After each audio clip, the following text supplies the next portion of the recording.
Hello, my grots and gits, and welcome back. Today, I'm talking about the coolest freaking models that GW has ever produced. We are talking about the Eternal Blade Guard Veterans. I love these models. They are sick, and honestly, the profiles aren't bad at all, but for some reason, we just don't ever see them on the tabletop. So today, we are going to rectify that. I'm going to do everything in my power to get you guys to understand exactly how to run these bad boys, and I'm going to break down exactly what is the strongest way to use Blade Guard Veterans in the game of Warhammer 40,000. Let's get right into it now. All right, first off, let's just break down what the BGV is, because some of you might not have seen this elusive beast in 10th edition, because honestly, there just have always been better options in 10th edition, and it breaks my heart because I love the freaking models. So we have a pretty decent standard profile. Move 6, T4, 3 wounds, 3 up save with a 4 up invuln, OC1, leadership 6. Very standard. Then we get into their weapon profile. They have 4 attacks each, weapon skill 3, strength 5, AP 2, damage 2. Very good, solid weapon profile. They actually hit quite hard, and they mow through things like marine equivalent bodies. Then they have a special ability, which is actually pretty sick. So they get to choose one of 2 abilities at the start of every fight phase. Not just your fight phase, every fight phase, which is very good. So they get to choose either they're going to reroll hit rolls of 1, or they're going to get to reroll saving throws of 1.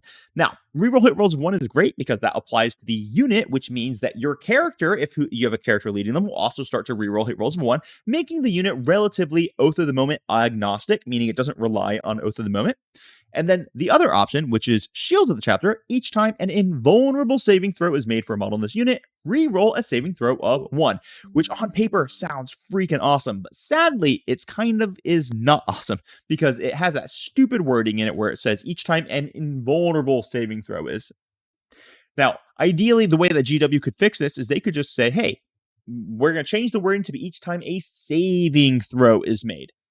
Because now the way it works is that if you're attacked with, say, an AP 0 weapon or an AP 1 weapon, and you've used Armor of Contempt to ignore it, and you save on a 3-up, you can't reroll save rolls of 1. You can only reroll save rolls of 1 if you're taking it on your invulnerable save, which is a 4-up, which makes the ability much less good. So I think GW just needs to go ahead and fix that, and we might actually start seeing some more Blade Guard Veterans. There's another way that I think we can balance them that we'll talk about later. But let's break down the rules of the video, because we've got a bunch of Blade Guard Veteran content to get out today. Here's the rules. We're not really going to be talking about delivery systems. Here's the deal. You can deliver Blade Guard Veterans by strat reserve. You can have an ability to advance and charge them. You can get out of a Land Raider, or you can get out of an Impulsor. Those are pretty much your only options. Luckily, Games Workshop did update the Impulsor's profile to mean that you can actually have 7 models in the Impulsor, so that you could still take a character with your Blade Guard if you wanted to do that. But I digress. Let's get on to this video here. We're going to talk about the detachments. So what does a detachment give to Blade Guard Veterans? We're going to break down actually individual armies, or not armies, chapters. So what does Ultramarines give them, for example? What would their special characters give the Blade Guard vets that they couldn't get somewhere else? What do the stratagems of a detachment give you? We're not going to worry too much about whether or not you would build the unit. Just to give you an example of that, the first unit we're going to talk about, the first detachment we're going to talk about, is going to have a specific way of building the Blade Guard Veteran that is really good, but you would never do it because you would do it on a different unit instead. So we're not really going to worry about would you do it. We're going to worry about what we can do. And then I'm not going to talk about some of the detachments or armies that just don't help the Blade Guard Veterans at all, because that would be a waste of our time. So let's start with the Black Templars and the Righteous Crusaders. Now, I love the Black Templars, and I think the Righteous Crusaders detachment rocks. There are some really great things that you can do with this detachment, but if we want to build the strongest possible Blade Guard Veterans, here's how we're going to do it. We're going to lead them first off with a Judiciar who has the Tannhauser Bones enhancement. And we are absolutely always 100% of the time going to take the 6-up Feel No Pain Vow. Never going to take one of the other vows. Here's why. 6-up Feel No Pain is just straight up better. You're going to take it, and then the Judiciar who leads this squad is going to give the squad fights first. Super good. Everyone loves it. And the Tannhauser Bones is going to give them a 5-up Feel No Pain. So they get a 5-up Feel No Pain and fights first when they're led by a Judiciar who has the Tannhauser Bones. That is really, really strong. Now, there is another way we could build this as well. We could take a lieutenant, and we could run the lieutenant with them and give the lieutenant Tannhauser Bones. They would lose the fights first ability, but they would get access to fallback and charge and lethal hits, which is really, really good, considering the fact that Righteous Crusaders also has 2 other strats that really support Blade Guard Veterans. One, at the start of the command phase, you can either put them in a different Val, meaning that you could give them, sustained hits, so they get lethal and sustained hits. And then in the fight phase, you can give them +1 AP. So you could take them with lethal, sustained, and give them a AP 3 base, which is really, really strong. So a couple of different ways that we can build a really good Blade Guard veteran squad utilizing the Tannhauser Bones enhancement and stratagems of the Righteous Crusaders. Give them a try. Let me know what you think. Let's move on to the next one. Let's talk about Blood Angels. I know it's a dirty word. Everyone hates hearing about the Blood Angels, but Blood Angels rock. We're talking about new Blood Angels now. We're done with the index. It's gone. We are on the Liberator Assault Group. This is the only place you would probably take Blade Guard veterans in Blood Angels. Now, you have no particular character support, meaning there's no special characters or any unique characters that go along with Blood Angels that will help Blade Guard veterans. However, there is a cool enhancement that you can give to either a captain or a lieutenant or something like that can give them fights first once per game, which is always super good on a powerful melee unit. Now, this would stack with a stratagem from the Liberator Assault Group that can be used when an opponent charges you, where you can give yourself either +1 strength or +1 attack, or both if you choose to get battle shocked. And if you have fights first on top of that, that suddenly becomes quite decent. It's actually the only scenario where that stratagem becomes decent, but it does actually become quite decent. Now, the detachment bonus is huge here because the detachment bonus means that every single time your Blade Guard veterans, or literally anything in the army charges, they're going to get +2 strength and +1 attack, meaning your base profile of Blade Guard veterans when they charge is going to be 5 attacks at strength 7, AP 2, damage 2, which is enormous. And then you could lead them with a lieutenant to get them access to lethal. They can get fallback and charge innately, but they also have amazing stratagems. We already spoke about one of them. We do with the charge phase, give yourself +1 strength or attack, but you've got other stratagems for fallback and charge, advance and charge, which is great.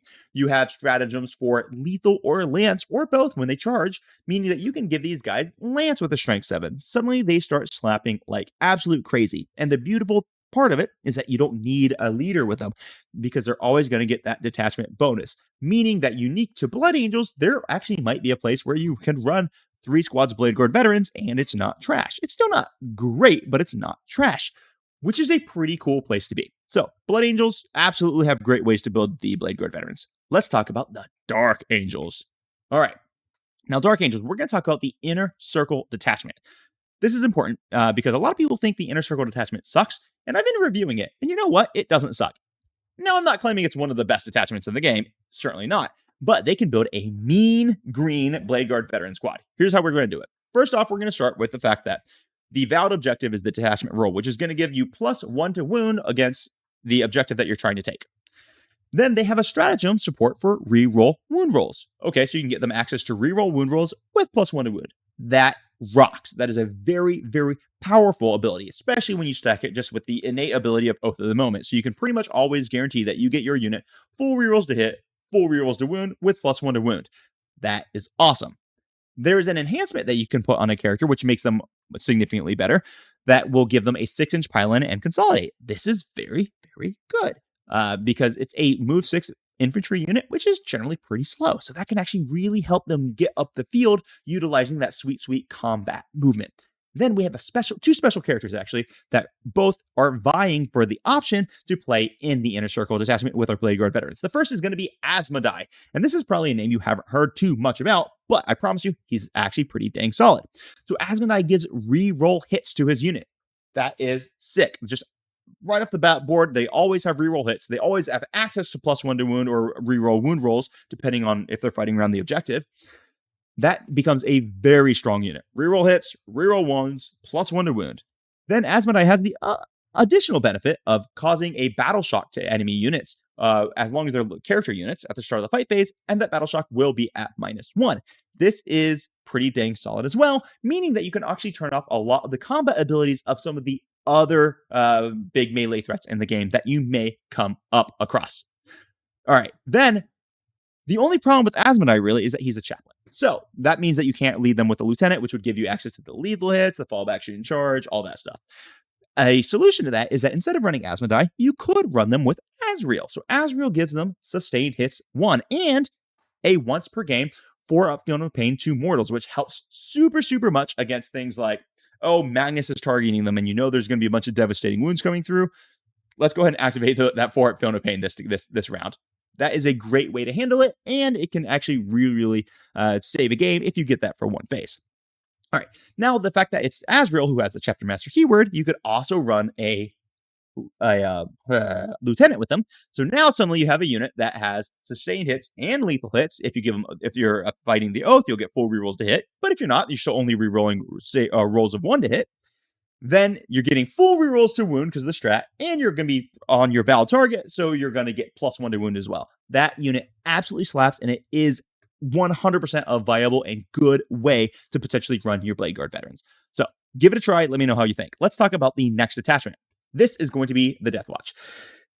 I had to do it. I'm sorry. I know I just broke some of y'all's hearts, but rest in peace. Pour one out for my homies, guys. Deathwatch is dead. They do technically exist in Imperial Agents, but they suck. I'm sorry. Let's move on. Let's talk about the Imperial Fist. Now, this one doesn't help a lot, but there's some small benefits, so I figured I'd talk about it. And I know we're going to talk about the Crimson Fist, not the Imperial Fist, but it's a successor, so whatever. Pedro Cantor, he actually can lead the Blade Guard veterans to fairly reasonable success. So basically, he has the ability to once per game add +1 to the attacks of the unit, which stacks pretty well, especially with himself, considering he gets a damage 3. When they become below starting strength, they get +1 to hit, so they're always hitting on those sweet 2s. And then when they're under half starting strength, they get +1 to wound as well. Now, GW, just as a letter from me to you, stop giving out that bullshit awful ability. +1 to wound when you're under half starting strength is an awful ability. It has sucked in literally every single incarnation of that rule that you've put in the game in 10th. Stop giving it out. It sucks. Everyone hates it. Maybe I just put Pedro Cantor on here so I could rant about that rule for a second. I might have done that. Anyway, it's not a great way to run them. Let's move on to the next one. Okay, now let's talk about a fantastic way to run your freaking Blade Guard veterans. You're going to need to take Salamanders, and it's going to be in the Firestorm detachment. So, first off, Adrax Agaton is going to be the leader, and he will grant re-roll wound rolls to your Blade Guard veteran. He also slaps on his own with his strength 10 and damage 3 with his weapon.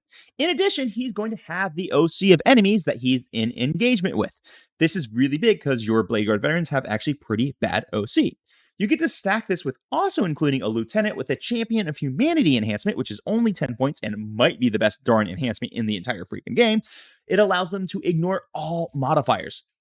That rocks. So let's break this down. You get 6 Blade Guard veterans, Ajax Agaton, and the lieutenant with Champion of Humanity.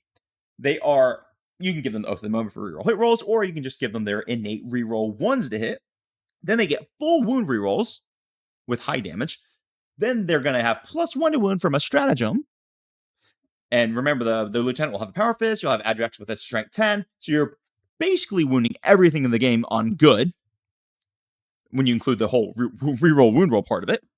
And then, on top of that, they're going to ignore modifiers, which means damage 2 is always damage 2. This unit can kill Satan, which that is a flex, because not many things can just kill Satan. This squad can do it, and that is freaking huge. And it's honestly, while it's a little bit pricey, it's not nearly as pricey as some of the other ways that you would have to build Blade Guard veterans. $340 for that whole package, that's basically worth it. And if I was going to be running a Firestorm detachment, I'm going to take this. It's not even like a good unit for Blade Guard veteran standards. It's actually just a good unit. All right, let's go on to Ultramarines. Now, I know Ultramarines can fit into basically any detachment at all. You can put them in Gladius, which gives you the advance in charge, all that stuff, blah, blah, blah, blah. But let's go ahead and talk about the Vanguard detachment. Because the Vanguard detachment has a very specific way to build the Blade Guard veterans that many people might not think about. So here's what we're going to do. We're going to go Marnius Calgar, Chapter Master. And he naturally is going to give advance in charge and fallback in charge to the unit. So the Blade Guard veterans get a lot faster when they're led by him. It's worth mentioning that he's also going to bring his 2 Vicatrix Honor Guard, which are also very decent models on their own. They're effectively the same thing as Blade Guard veterans. So that squad gets a lot bigger with a lot more attacks, and it gets access to advance in charge. Now, we can also, in addition to all of that, put a lieutenant into the unit, which it might seem a little strange because Marnius already gives you access to fallback in charge.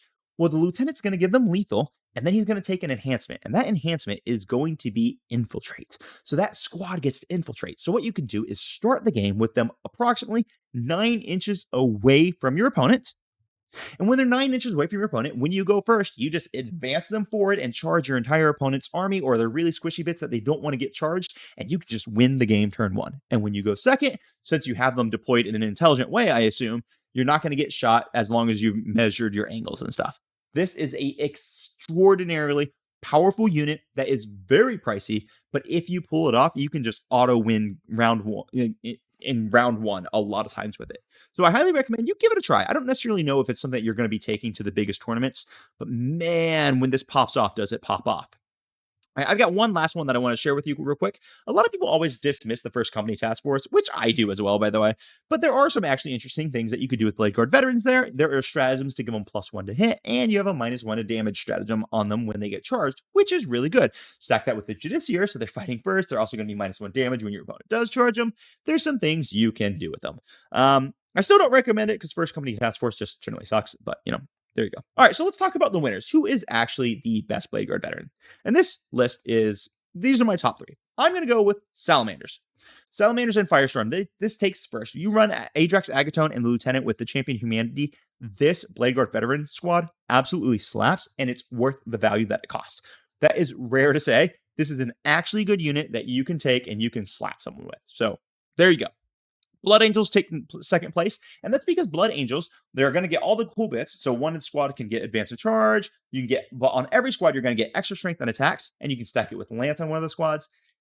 This is really, really strong. You also have the ability to get them fights first on like a captain style model, and it doesn't have to be a Justiciar, although Justiciar would do the exact same thing. So this is actually a very, very cool way to run them because you can run them independent of characters. That means it's actually a 180 point unit that can really slap on the charge. And since you're in the Blood Angels, you get the advanced charge and the fallback charge. It rocks. And then lastly, we're going to do the Ultramarines. Now, I love the Dark Angels builds. I think the Dark Angels builds are great, and I really want to see you guys experiment with them. But I'm going to give the Ultramarines the edge here simply because that combo can just one-tap people and just win in round 1. And that is really hard to beat. So this is my guide to the Blade Guard veterans. I love Blade Guard veterans. I know most of you love the Blade Guard veterans, and it's just sad that they have been really underwhelming. So if GW really wants to fix these bad boys, here's my recommendation. First off, get rid of the reroll 1s on invulnerable saves. Just make it reroll 1s to save as the ability. Second off, drop them from 30 points to 25 points. You do that, you're going to see these guys, and they're going to be rock stars. So I love Blade Guard veterans. I want to see them on the table. GW, listen to me. And if you guys agree with me, comment down below, see if it's a good idea. If you disagree with me, comment down below, tell me I'm an asshole, and we'll fight. It's just how it'll go. Anyway, until next time, everybody, I hope you have a great day. If you like this video, like, subscribe, share with your friends, and until next time, crump on. Bye-bye.